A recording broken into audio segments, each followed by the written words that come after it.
Hi there, how was your day? Super Mario Odyssey. Many have called it the greatest game of all time, and it's no wonder to see why. This game has everything you could want in a modern 3D Mario game. Fun and creative gameplay, huge open worlds, a killer soundtrack, and of course some of the most fluid controls ever featured in a video game, hands down. But what happens when you start to mess with that? What happens if you take those perfect controls, give them a world's worst facelift, and play through the game in a way Nintendo never intended? Well then you would have this video where I tried to beat Super Mario Odyssey only crouching, because if there's one thing a Nintendo fan should be able to survive, it's having the one thing they love beat them into a bloody pulp. With all that said, enjoy the ride.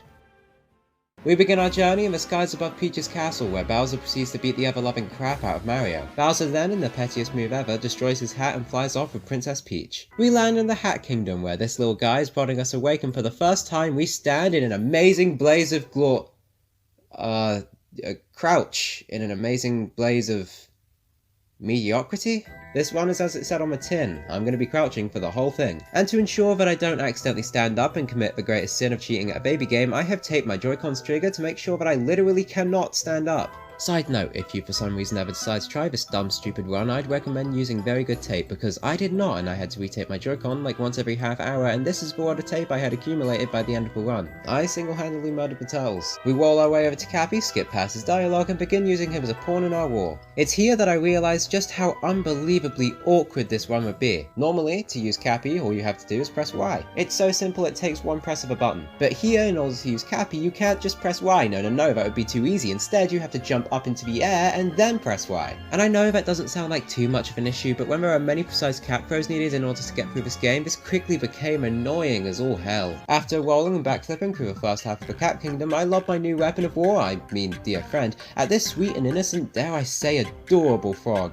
We then forcefully take over its mind and contort its helpless body into doing our bidding, leaving its friends and family behind, all for our own benefit. Hey, first boss fight! Getting through the first phase is easy enough. Sure, knocking off his hats using Cappy is more awkward than it would be normally, but it's still doable, and he just kinda sits there after making backflipping onto him surprisingly easy. But then, oh no, he starts moving. He starts moving? No. I forgot that he moved around in the second phase. This makes everything I'm trying to do so much harder. He starts moving! Now I can't just knock him out and bop his stupid little head, I have to nail the precise timing. And I don't know if you've noticed, but when your entire moveset is comprised of waddling about, precise movement is practically impossible. But luckily for me, impossible is my middle name, and I, Robbie Impossible with an IE, beat that stupid rabbit into the ground. Oh, there we go, there we go, there we go. He's down, he's down. Oh, thank God. Oh, I thought that was going to go on for so much longer than it did. I then made my way over to the Cascade Kingdom, where we capture a chain chomp, destroy the local habitats, and nab our first moon. And nab our first moon.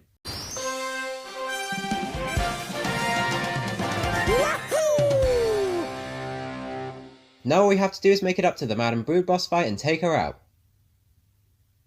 Uh-oh. We've reached this 2D pipe, and normally you just go in and do the section, but because I'm permanently crouching, this happens instead. Which is kind of a problem, because getting past this section is mandatory. After this, I had to take some time to myself. We were so early on into this battle of stupidity, and we had already been backed into a corner, but I'm not giving up. I would have to persevere, push forward, and overcome this hardship one way or another. And then it hit me. You see, ever since the early days of Super Mario Odyssey speedruns, there was a strategy known as Dino Skip, where you capture this sleeping T-Rex, take it over to this trampoline, shoot upwards and dive into the battlefield, activating the mandatory Madam Brood boss fight. If I could only pull off that skip, then this climb would be absolutely unnecessary. But here's the thing. I can't dive. To dive, you need to crouch in midair, but given the fact that I'm always crouching, I can't crouch again in midair. Despite my efforts, it was not to be. And this one, which I was so prepared to fight so hard for, was yet again lost to the vicious turmoil of circumstance. Oh, never mind. So as it turns out, if I instead shake the controller in midair, I can dive anyway, which not only gives us passage to this easy boss fight, but it also makes the whole thing 10 times easier. It also turns out that I can just use the other shoulder button. Somehow in this game's nearly 6 years of existence, I've never noticed that I can use the right shoulder button to dive in ground pound as well. Don't bring this up again. If you do, I will scream. With that, I was able to knock out Madam Brood, no problem, grab a multi-moon and make it out of Cascade Kingdom to really start this journey. You know what? maybe this one won't be that difficult after all. Landing in Sand Kingdom, my first instinct, like your parents in Vegas, was to go to the casino. In here, with a perfectly timed cat throw towards the pictures of moons, you can actually nab yourself an easy moon. But remember what I said about having to jump before throwing Cappy? Yeah, well, because of that, Cappy is always too high to actually hit the moons, making it impossible to get that easy moon. Remember kids, Mario says don't gamble, or he'll get you. Beyond that though, sand was no problem. It's one of the biggest kingdoms in the game, and as such it has like a bajillion moons lying around. And on that note, both Wooded and Lake Kingdom were simple enough as well. Although I do want to mention the fact that falling into the deep woods means I become soft locked, because to get out of the deep woods I need to grab this nut and plant it. The problem there being the fact that Mario can't pick up a nut when he's crouching. Thanks to this I had to be extra careful maneuvering around the Wooded Kingdom because Mario can't nut. But outside of that, these two kingdoms were absolute cake. Even the boss fight with Spewit was easy enough. I had more trouble actually getting up to him than I did beating him. But the easiness wouldn't last, because once Lake and Wooded were done and out the way, we had to fight him. The Bowser fight typically isn't too challenging. He throws hats at you, you avoid the hats, you throw your hat at his hat, and then after putting on his hat, you whack him and repeat. Do you see the issue here? All of this requires fast and precise movement, meaning this fight took me a while. I'm not gonna lie, this was rough, but eventually I managed to knock out Bowser, and then Bowser knocked me out, but it's in a cutscene so I don't care. Lost Kingdom! Normally in Lost Kingdom you have to deal with Klepto stealing Cappy, but using my awesome gaming skills I was able to sneak past Klepto no problem. Until I accidentally walked into his spawn zone and had to deal with him anyway, but that doesn't matter because it's time to move on to Metro Kingdom! Metro Kingdom. One of the most iconic Mario levels of all time, probably the best in the game and an overall treat to play through each and every time I run through this game. Except for this time. When you first enter Metro Kingdom, everything is all dingy and moist, and to make everything less dingy but probably still quite moist, you have to make your way to the top of the tower to win this boss fight. But yet again, I am approached by my arch nemesis. Precise movement. To actually get up to the top of the tower, you have to go through this tight platforming section. It's great, unless you're, I don't know, crouching constantly. This again led to me dying too many times. In fact, I died more here than I ever did fighting Bowser. Try after try, jump after jump, I just couldn't do it, and by this point I was starting to get really fed up with these stupidly awkward controls. But eventually, I managed to pull it off. And just like always, the boss battle itself was a lot easier than the journey to the boss battle. Seriously, why is that the pattern here? But hey, let's not get caught up in the bad times. After all, we just unlocked a Metro, and after doing a couple of tasks for full lean, we get to partake in the city celebration. Who doesn't love this part of the game? You get to listen to Jump Up Superstar, play through some absolutely brilliant classic Mario. Hell, they even brought back original Donkey Kong. Even if I have to do all this platforming while crouched, I'm sure it'll still be a fun time. Let's do this.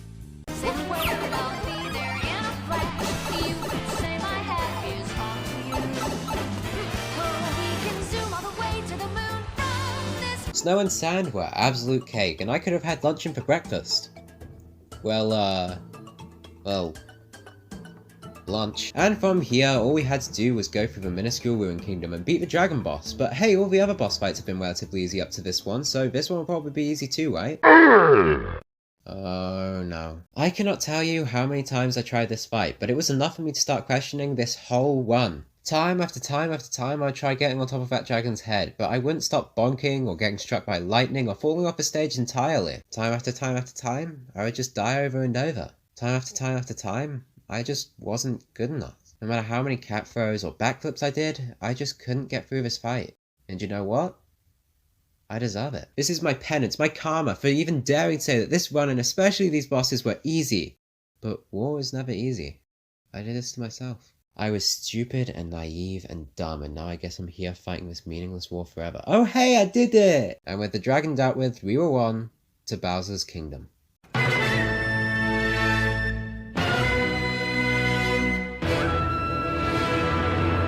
To be honest, going into this one, I was pretty worried. But then I realised that we captured guys for most of this kingdom, so I was worrying over nothing. After making it up to Bowser, he yet again smacks us away and makes off with Peach. Going into the fight with the Boodle Mech, I was yet again wetting myself, but also yet again we stayed captured for most of it, and thank God for that, because I was able to wipe that wooden slab out pretty quickly. From here, we made it to the endgame, the final hurdle on our journey, and we'll decide whether or not I can complete this stupid challenge.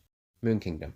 The Moon Cave of Super Mario Odyssey typically stands as a final gauntlet of enemies and platforming to test everything you've learnt so far, but given the fact that this version of Mario decidedly never learned how to walk, this final gauntlet becomes a tad more daunting. But even it, in all of its terrifying glory, couldn't stop me now. I had come so far and I had conquered so many challenges, and this was just another bump in the road of my journey. And after many failed attempts, I finally made it. Well, almost. Huh.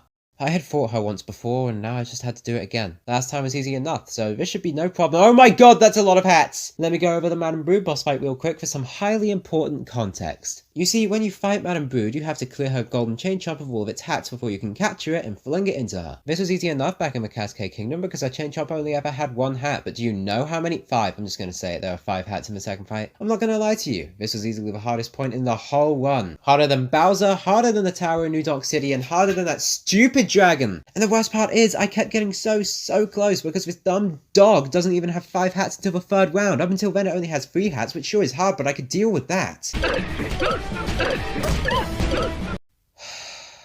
One more try. I'll give this one more try. Going into it with a clear mind definitely helped me get through round 1. And then round 2. And then, after so many tries, I did it.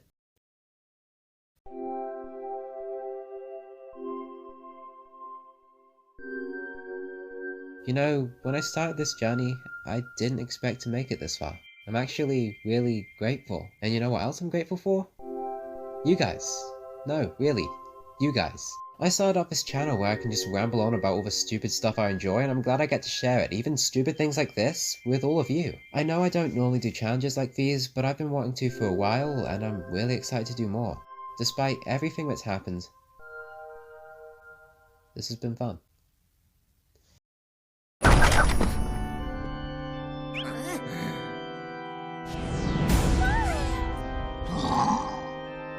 This battle was hard the first time, and I'm sure it's going to be harder this time, but that's okay.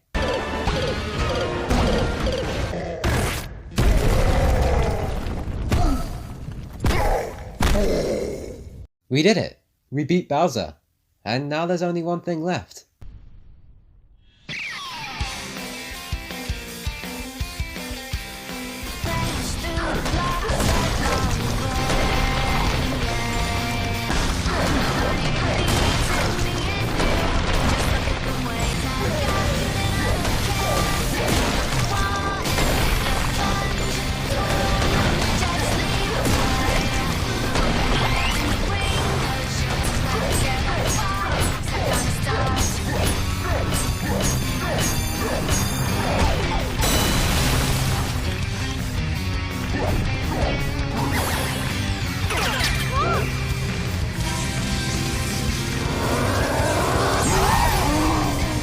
I did it.